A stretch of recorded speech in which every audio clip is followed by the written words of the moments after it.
The DNA test results were supposed to be routine, just a simple paternity test for their son's medical records. But when Sarah opened the envelope, the words didn't make sense. Not a biological match. She stared at her husband of 20 years and realized she'd been living with a complete stranger. Welcome to Vaulted Secret Stories. Before we begin this story of stolen identity, impossible deception, and the moment when a simple medical test revealed the most shocking family secret imaginable, tell me in the comments, do you think you could tell the difference between identical twins after living with someone for decades? And if you believe stories about the hidden truths in our closest relationships deserve to be heard, hit that subscribe button. This story will show you that sometimes the person you know best is someone you've never met. Sarah and David Thompson had what everyone considered a perfect marriage. 20 years together, 2 beautiful children, and a love that seemed to grow stronger with each passing year. They lived in a modest suburban home in Portland, Oregon, where David worked as an accountant and Sarah taught elementary school. "You two are disgustingly perfect," their friend Michelle would tease during dinner parties. 20 years and you still look at each other like newlyweds. "What can I say?" David would reply, putting his arm around Sarah. "I'm a lucky man." Sarah never had any reason to doubt her husband's love or loyalty. David was consistent, reliable, and devoted to their family. He remembered every anniversary, never missed a school play, and always knew exactly what to say when she'd had a difficult day. "You're my anchor," Sarah would tell him during quiet moments. "I don't know what I'd do without you." "You'll never have to find out," David would assure her, and Sarah believed him completely. Their daughter Emma was 17 and preparing for college, while their son Jake was 15 and deeply involved in high school basketball. Both children had inherited David's mathematical mind and Sarah's creative spirit, but there were small things over the years that Sarah had noticed and dismissed. Sometimes David would forget stories from their early dating years, or he'd pause before answering questions about his childhood. Once, she'd found him staring at old photo albums with a strange expression, just feeling nostalgic, he'd explained when she asked. There were also moments when David seemed different, more confident, more outgoing than usual. Sarah had attributed these changes to personal growth and natural evolution in long marriages. People change over 20 years, she'd tell herself when David would surprise her with a new opinion or different perspective. The truth was that Sarah loved David so completely that she interpreted every difference as evidence of how well they knew each other, rather than signs that something might be wrong. The crisis began on a Tuesday morning in October when Jake collapsed during basketball practice. Sarah received the terrifying phone call from the school nurse while she was teaching her 3rd grade class. "Mrs. Thompson, you need to come to the hospital immediately," the nurse said. "Jake has been taken to Portland General with what appears to be a serious cardiac episode." Sarah's world stopped. She arranged for a substitute teacher and drove to the hospital with shaking hands. David met her in the emergency room, his face pale with worry. "What did the doctors say?" Sarah asked, grabbing David's hand. "They're running tests," David replied, pulling her close. His heart rate was irregular, and he lost consciousness for several minutes. For hours, they sat in the waiting room while doctors performed test after test on their son. Finally, Dr. Martinez emerged with a serious expression. "Mr. and Mrs. Thompson, I have good news and complicated news," he said. "Tell us the good news first," Sarah said desperately. "Jake is going to be fine," Dr. Martinez assured them. What he experienced was vasovagal syncope. It's a temporary disruption in heart rhythm that can cause fainting. Sarah felt relief flood through her, and the complicated news. "We've discovered that Jake has a genetic marker that puts him at risk for this condition recurring," Dr. Martinez explained. "It's hereditary, which means it came from one of his parents. We'll need to do genetic testing on both of you." "Whatever you need," David said quickly. "The testing is simple," Dr. Martinez continued. "Just blood samples from both parents. We'll have results in about a week." Sarah and David provided blood samples that afternoon. Both focused entirely on Jake's health. Neither considered that the genetic testing might reveal anything other than medical information. Jake was discharged the next day with medication and instructions to avoid strenuous activity until the results returned. "I'm scared," Sarah confessed to David one evening as they watched Jake sleeping. "I know," David replied, putting his arm around her, "but Dr. Martinez said this is manageable. Jake's going to be okay." "I keep thinking about what could have happened if he'd collapsed somewhere else," Sarah said, tears forming. "But someone was there," David pointed out, "and now we know what we're dealing with." Sarah leaned against her husband's shoulder, grateful for his steady presence. She had no idea that David was experiencing his own private terror, not just about Jake's health, but about what the genetic testing might reveal. 1 week later, Dr. Martinez called to schedule a follow-up appointment to discuss the test results. Sarah assumed they would simply learn which parent had passed the genetic marker to Jake. "Mr. and Mrs. Thompson," Dr. Martinez began when they arrived, "I have some unusual news about the genetic testing." "Is Jake going to be okay?" Sarah asked immediately. "Jake's condition is exactly as we discussed, manageable and treatable," Dr. Martinez assured them. But the genetic testing revealed something unexpected. He pulled out a folder containing laboratory reports. According to these results, neither Mr. Thompson nor Jake share genetic markers that would indicate a biological father-son relationship. Sarah stared at the doctor, not understanding. I'm sorry. What does that mean? It means that genetically speaking, Mr. Thompson is not Jake's biological father, Dr. Martinez said gently. The silence in the room was deafening. Sarah looked at David, then back at Dr. Martinez, then at David again. That's impossible, Sarah said firmly. David is definitely Jake's father. We were married when Jake was conceived. There's no question about paternity. I understand this is shocking, Dr. Martinez said carefully. Laboratory errors are rare, but not impossible. We can repeat the test to be certain. Yes, David said quickly. Let's repeat the test. There must be some mistake. But even as David agreed to additional testing, Sarah noticed something strange in his expression. Instead of confusion and indignation, David looked almost frightened. The second round of testing produced identical results. According to genetic analysis, David Thompson was not the biological father of the son he'd raised for 15 years. I don't understand how this is possible, Sarah said to David as they drove home in stunned silence. Neither do I, David replied, but his voice sounded strained. That evening, after Jake had gone to bed, Sarah confronted David directly. David, I need you to tell me what's going on, she said. I don't know what you mean, David replied, avoiding eye contact. The test results show you're not Jake's biological father, but I know you are, Sarah said firmly. We were together when Jake was conceived. I was never with anyone else. So either the tests are wrong, or something else is happening. David was quiet for a long moment, staring at his hands.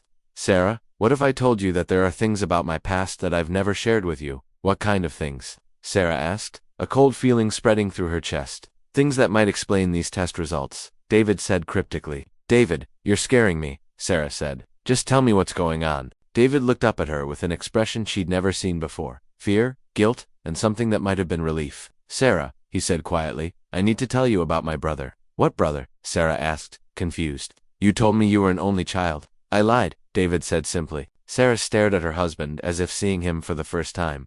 You have a brother? Had David corrected quietly. I had an identical twin brother named Michael. Identical twin, Sarah repeated, her mind racing. David, why would you lie about having a twin brother? David stood up and walked to the window, looking out at their quiet street. Because Michael died 20 years ago, he said. Right before you and I got married. I don't understand, Sarah said, though a terrible suspicion was beginning to form. If your twin brother died 20 years ago, why would that affect Jake's paternity test? David turned around to face her, and Sarah saw tears in his eyes. Because, he said, his voice breaking, I'm not David. The words hung in the air like a physical presence. Sarah felt as if the room was spinning. What did you say? She whispered. I'm Michael, he said. I'm David's twin brother. David died in a car accident 3 days before your wedding. I took his place. Sarah's mind went completely blank. She stared at the man she'd been married to for 20 years, the father of her children, the person she'd shared every intimate detail of her life with. That's impossible, she said finally. You're David. I know you're David. We were identical twins. Sarah, Michael explained gently. Not just similar, identical. Same height, same weight, same voice, same mannerisms. We even had the same scar on our left knee from falling off the same bicycle when we were 7. Sarah's mind was reeling. She tried to remember their wedding day, their early years of marriage, any sign that might have indicated she was with a different person. But you knew everything about David, she protested. You knew our history together, our private jokes, our shared memories. David told me everything about you, Michael said. Every story, every memory, every detail of your relationship. We talked about you constantly. I knew you almost as well as he did before I ever met you. Why? Sarah asked, her voice barely audible. Why would you do this? Michael took a deep breath. Because David begged me to. In the hospital, before he died, he made me promise to take care of you. He said you would be devastated if he died so close to your wedding. He said you deserved to be happy, so you stole his life, Sarah said, anger beginning to replace shock. I saved his life, Michael corrected. I became David so that his life could continue. So that you could have the husband you deserved, even if it wasn't the husband you thought you were getting. And you never thought to tell me, Sarah demanded. You never thought I had a right to know who I was actually married to. At first I planned to tell you after the honeymoon, Michael admitted, but you were so happy. You kept talking about how much you loved David, how perfect everything was. I couldn't bring myself to destroy that. So you decided to live a lie forever, Sarah said. I decided to become the man you loved, Michael replied. And somewhere along the way, it stopped feeling like a lie. Sarah stood up abruptly, pacing to the other side of the room. 20 years, she said. 20 years of marriage, 2 children, and you're telling me I've been living with a complete stranger. I'm not a stranger, Michael said desperately. I'm the man who has loved you for 20 years. I'm the man who held your hand during Emma's birth, who stayed up all night when Jake had pneumonia, who has been by your side through everything. But you're not David, Sarah said, turning to face him. You're not the man I fell in love with. You're not the man I married. No, Michael admitted quietly, but I became him. In every way that matters, I became David Thompson. Except you didn't, Sarah said, her voice rising, because David is dead. The man I loved, the man I married, the man I thought was the father of my children, he's been dead for 20 years. The weight of this revelation crashed down on Sarah all at once.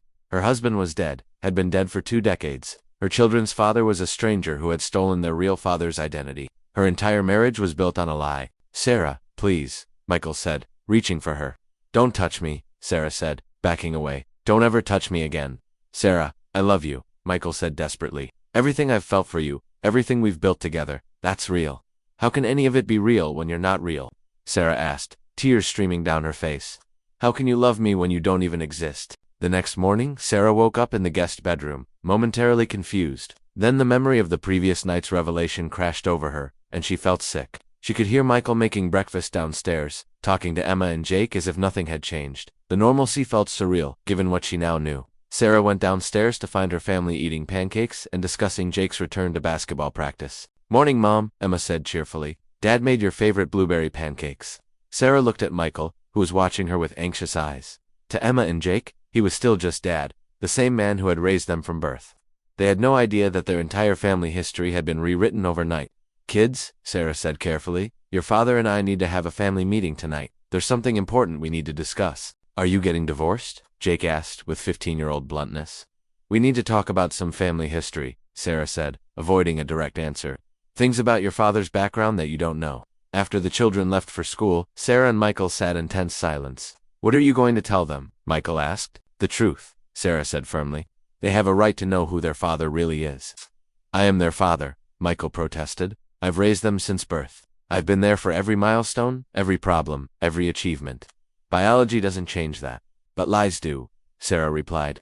Emma and Jake deserve to know that their biological father died before they were born. They deserve to know that you're their uncle, not their father. Sarah, this will destroy them, Michael said desperately. Emma is about to start her senior year. Jake is dealing with health issues. This isn't the time to turn their world upside down. Their world is already upside down, Sarah pointed out. They just don't know it yet. That evening, Sarah and Michael sat Emma and Jake down in the living room.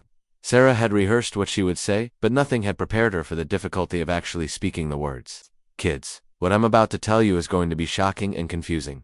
Sarah began, but I need you to know that no matter what, we love you both more than anything in the world. Emma and Jake exchanged worried glances. Mom, you're scaring us, Emma said. Sarah took a deep breath. Your father isn't who you think he is. What do you mean? Jake asked. Your biological father was a man named David Thompson, Sarah explained. He died in a car accident 20 years ago, 3 days before our wedding. The man you know as your father is actually David's identical twin brother, Michael. The silence that followed was deafening. Emma and Jake stared at their parents, processing information that defied everything they thought they knew.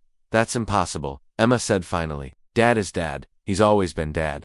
I know this is hard to understand, Sarah said gently. But the DNA test results showed that your father isn't biologically related to Jake. That's because he's actually your uncle. Jake looked at Michael with confusion and betrayal. You're not my dad? I am your dad in every way that matters, Michael said, his voice breaking. I've loved you and Emma since the day you were born. I've been there for you through everything. That doesn't change. But you lied to us, Emma said, tears forming. Our whole lives. You lied to us. I was trying to protect you, Michael said desperately. I was trying to give you the family your real father wanted you to have. Our real father is dead, Jake said, the reality sinking in. Our real father has been dead our entire lives. Yes, Sarah said quietly. David died before either of you were born. Emma suddenly stood up, anger flashing in her eyes. So everything we know about our family history is a lie. All those stories about Dad's childhood, his family, his past, all lies. Not lies, Michael said. David and I shared the same childhood, the same family. Those stories were true, just not about me specifically. That's the same thing as lying, Jake said, his voice cold. You've been lying to us for 15 years. I've been loving you for 15 years, Michael corrected. Everything else is just details. Just details, Emma repeated incredulously. Our father's identity is just details. Sarah watched her children grapple with the revelation, seeing their trust and sense of security crumble in real time. Emma was asking practical questions about birth certificates and legal documents. Jake was focused on the betrayal aspect of the deception. Do we have any biological relatives? Emma asked. Grandparents, aunts, and uncles. David and Michael's parents died several years ago, Sarah explained. But yes, you have relatives on David's side who don't know about any of this, so they think Uncle Michael is dead, Jake asked. They think Michael died 20 years ago, Sarah confirmed. Everyone except us thinks David survived, and Michael died. The complexity of the deception was beginning to sink in. This wasn't just mistaken identity, it was a complete reconstruction of family history that had fooled everyone for 2 decades. Over the following weeks, the Thompson family fell apart in slow motion. Emma became withdrawn and angry, starting to refer to Michael as Michael instead of Dad, questioning everything about their family history. How do I even know my birth certificate is real? She asked during one difficult conversation. How do I know anything about my life is real? Jake's reaction was different, but equally devastating. He became obsessed with learning about David, the father he'd never known existed. He demanded to see photos, hear stories, understand who his biological father had been. Tell me about David, he would ask Sarah repeatedly. Tell me what he was really like. But Sarah found herself struggling to separate her memories of David from her experiences with Michael. After 20 years of marriage to Michael, pretending to be David, the boundaries between the two men had become blurred in her own mind. He was kind. Sarah would say he was funny. He loved you both so much, even though he never got to meet you. But that's what you say about Michael too, Jake pointed out. How do I know which feelings were real? Sarah couldn't answer that question because she didn't know herself. The legal implications were staggering. Michael had been living under David's name for 20 years, using his social security number, his credit history, his entire legal identity. Emma and Jake's birth certificates listed David as their father, but genetically, their father was Michael. We need to contact a lawyer, Sarah told Michael. This situation is legally complicated. Are you planning to have me arrested? Michael asked. I don't know what I'm planning, Sarah admitted. I don't know anything anymore. Michael had moved into the guest bedroom, and they were living like polite strangers. The easy intimacy of their 20-year marriage had evaporated overnight, replaced by awkward formality that made every interaction painful. Sarah, Michael said one evening, I know you're angry, but we need to figure out how to move forward, for the kids' sake. I don't know how to move forward, Sarah replied. I don't know who you are. I don't know who I am. I don't know what any of this means. I'm the same person I've always been, Michael said desperately. I'm the man who loves you, who loves our children, who has built a life with you, but you're not, Sarah said. You're Michael Thompson, not David Thompson. You're a stranger who stole my husband's identity and tricked me into marrying you. I didn't trick you, Michael protested. I became the man you needed me to be. Without my consent, Sarah pointed out. You made that decision for me. Without giving me a choice? Because you would have said no, Michael admitted. If I had told you the truth 20 years ago, you would have rejected me. You don't know that, Sarah said. Yes, I do, Michael replied, because you're rejecting me now. 3 weeks after the revelation, Emma made an announcement that shocked everyone. I've been accepted to Stanford for early admission, she told the family. I'm graduating high school early and starting college in January. Emma, that's wonderful, Sarah said, surprised by the sudden decision. I need to get away from here, Emma explained. I need to figure out who I am when everything I thought I knew about my family is a lie. Jake announced that he wanted to change his last name from Thompson to his mother's maiden name, Richards. I don't want to be a Thompson anymore, he said. That name belongs to people I don't know. Jake, I understand you're angry, Michael said. But Thompson is your name. It's been your name for 15 years. It's David's name, Jake corrected, and David is dead. I want my own name. 6 months after the DNA test results changed everything, the Thompson family reached a crossroads. Emma had left for Stanford, maintaining minimal contact with Michael. Jake was seeing his own therapist and had legally changed his name to Jake Richards. Sarah and Michael were living separate lives in the same house, trying to co-parent their damaged children while figuring out what their relationship meant. I've been thinking, Sarah said to Michael one evening, about what our therapist said about grieving multiple losses. What about it? Michael asked. I think I need to grieve David, Sarah said. I never got to grieve my first husband because I didn't know he was dead. For 20 years, I thought he was sitting right next to me. I understand, Michael said quietly, but I also need to figure out what I feel about you, Sarah continued. About Michael. The man you actually are, not the man you pretended to be. And what do you feel? Michael asked, afraid of the answer. I don't know, Sarah admitted. I loved David, but I've lived with you for 20 years. I've shared a life with you, raised children with you, experienced joy and sorrow with you. Those feelings are real, even if they were built on false pretenses. So what does that mean? Michael asked. It means I need time, Sarah said. Time to figure out who Michael Thompson is, separate from David Thompson. Time to understand what it would mean to choose you, knowing who you really are. And if you decide you can't, Michael asked, then we'll figure out how to co-parent Emma and Jake while living separate lives, Sarah said. But if I decide I can, then we'll have to start over, from the beginning. As Sarah Richards and Michael Thompson, meeting each other for the first time, Michael nodded, understanding the gravity of what Sarah was proposing. How long do you need? I don't know, Sarah replied honestly. Maybe a year, maybe longer. This isn't just about forgiving you for lying to me. This is about figuring out if I can love you for who you actually are. I understand, Michael said, and I'll wait, however long it takes. 6 months later, Sarah made her decision. She filed for divorce. But the story didn't end there. 3 years after the divorce, Sarah and Michael began dating, not as David and Sarah Thompson, but as Michael Thompson and Sarah Richards, two people learning to know each other for the first time, building a relationship based on complete honesty rather than comfortable deception. It's strange, Sarah would tell her therapist. Dating someone I was married to for 20 years but never really knew, and how does it feel? Dr. Martinez would ask.